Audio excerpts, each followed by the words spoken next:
SUCIOTALK, episode 41.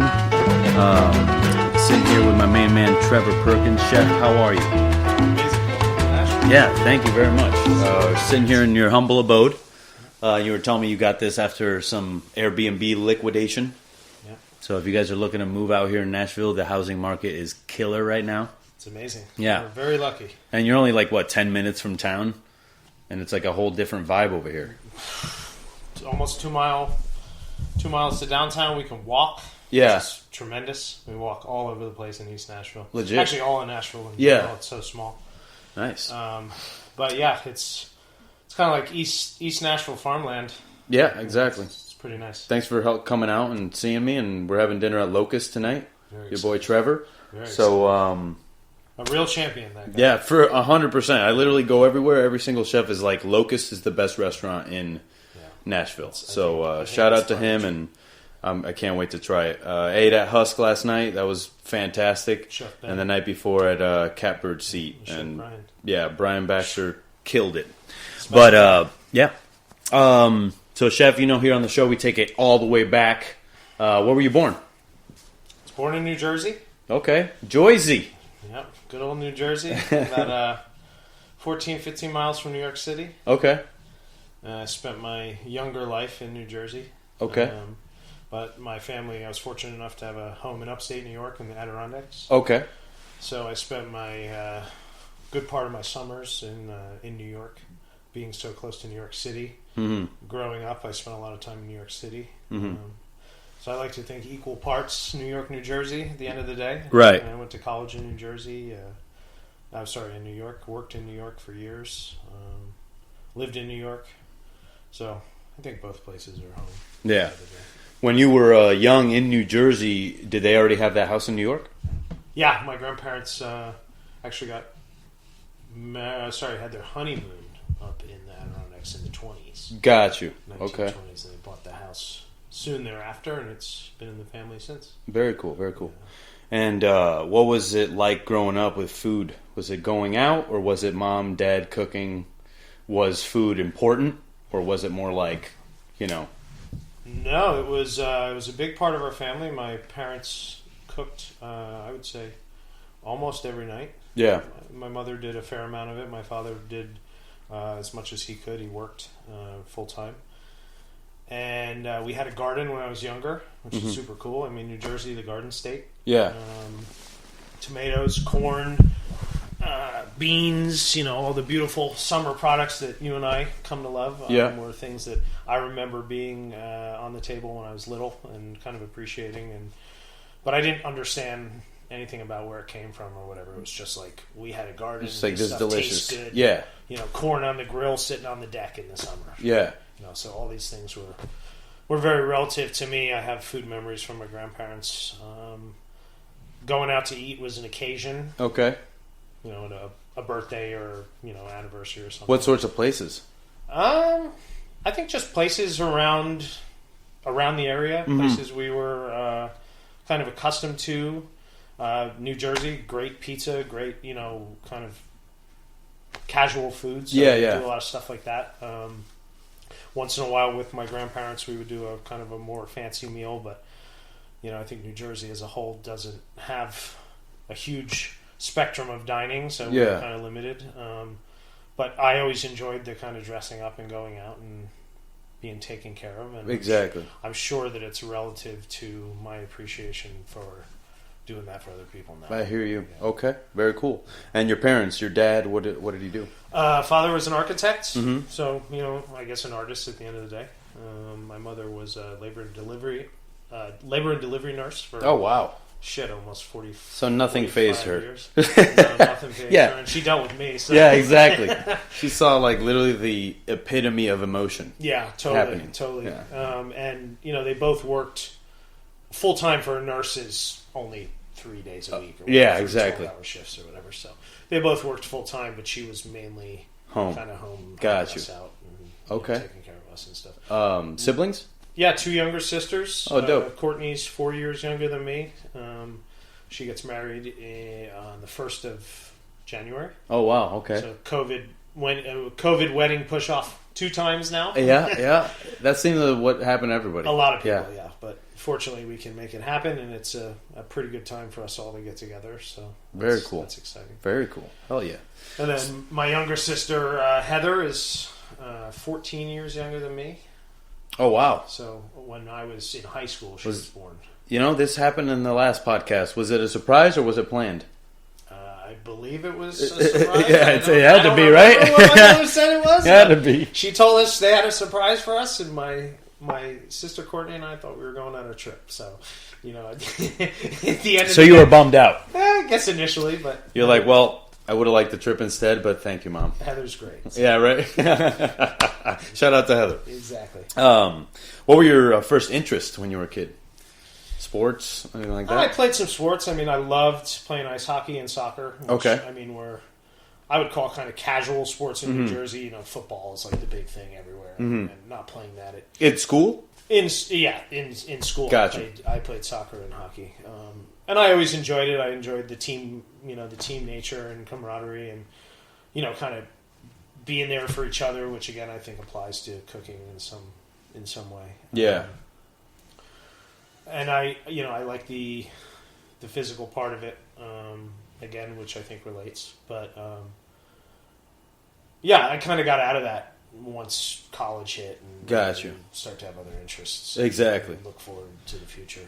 So in high school, you'd say you were a good student, kind of just like. Yeah, I was more creative and artistic, and I learn in my own ways, and I think in my own way, and I obviously struggled with some types of things, like the science, or more like Robuchon's here. There he is, Robuchon on the podcast. What's up, Robuchon? Hey, what kind of dog is this? French Bulldog. French Bulldog. Just turned 8. He's buddy. He's famous. What's his Instagram? We're gonna get it out there. Robuchon the Frenchie. Robuchon the Frenchie. Follow it on Instagram. He's amazing. Yeah, he does amazing tricks with his drool. It's just award winning.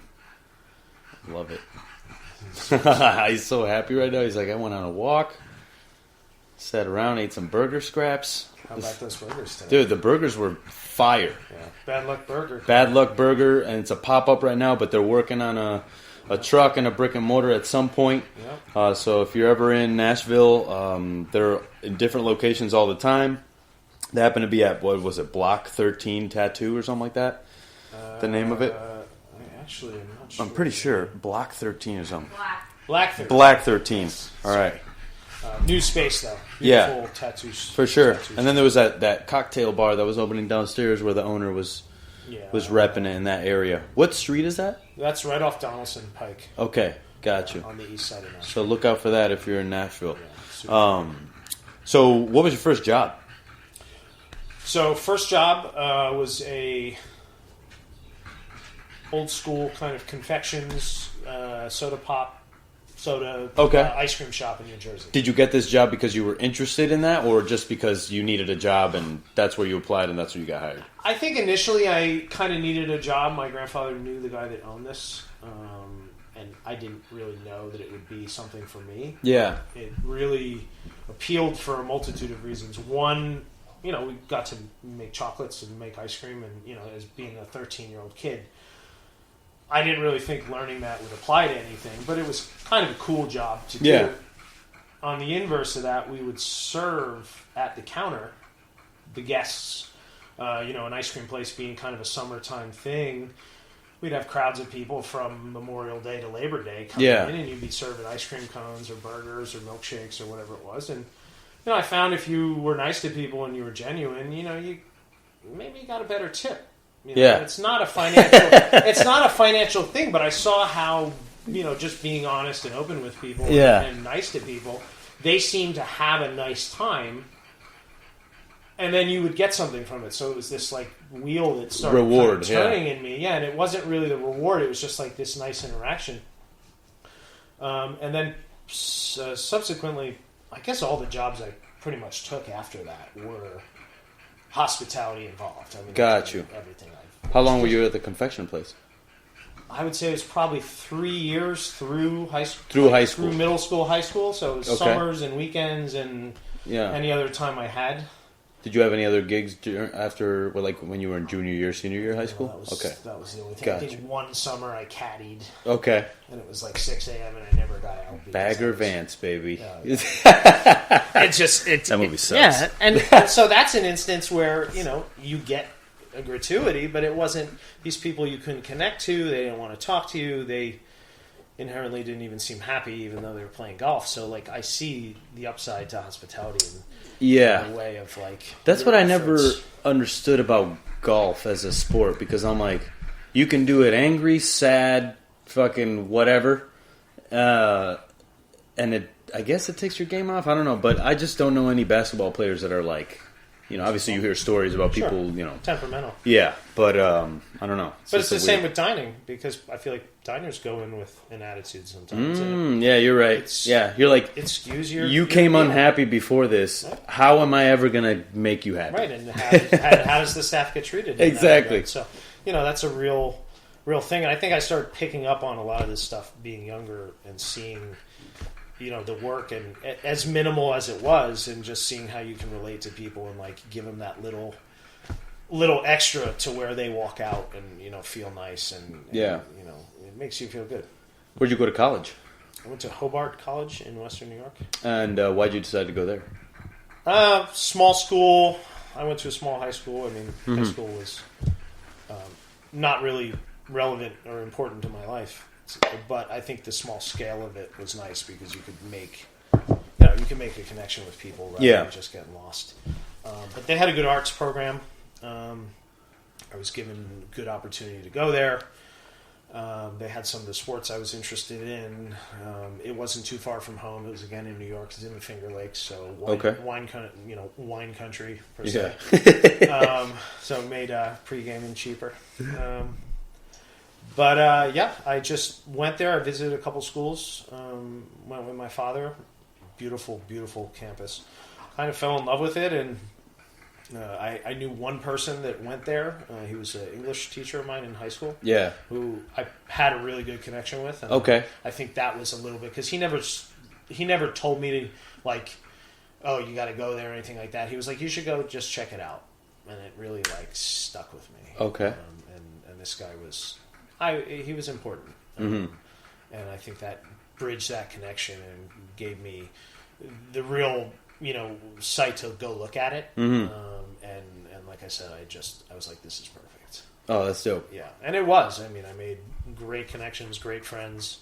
Everyone there, even though they were all over the map in terms of where they came from and who they were, and who their families were and all that. Everyone was super cool. There was not that like pretension. There was everyone was normal. Everyone came to the school with an attitude of I'm just me, and like it was nice. It was a nice change from what I grew up with. Awesome. What'd you major in? Art history and fine arts. Oh, bro, there you go. Some of those. It's where the ladies are. Exactly. I was part of it. Don't lie to me. Exactly. So during college, what do you have for work? What are you working on? Like for a job? So. Lake George, tying back to the family's house in New York. So over the college summers, I spent up there working in a restaurant in a small town on the western side of Lake George. What restaurant? A small place called Kate's Family. It's Italian. Yeah. Did a lot of business. I actually did mostly floor, like work in the front of the house. Okay. It was great money. Yeah. Tremendous money especially for a college kid. Yeah. We were doing 300-400 people a night. 5, 6, 7 tips hand over fist. Yeah, we were making cash tips. But the family I worked for taught me some of the best lessons in hospitality, even to this day. Just some of their morals, the way they think about things, some of the things that they said to me about staff interactions and relations. Like, when you work in the front of the house, you don't ever do this in front of the kitchen. When a guest treats you this way, you don't ever feel this way. There's a lot of these like young message points that were just so big to me, and I didn't even at this point think I was ever going to end up in restaurants after this summer job. So I wasn't looking at them as valuable lessons. They just stuck. Yeah. I think that some of those messages people can teach you when you're younger are really important.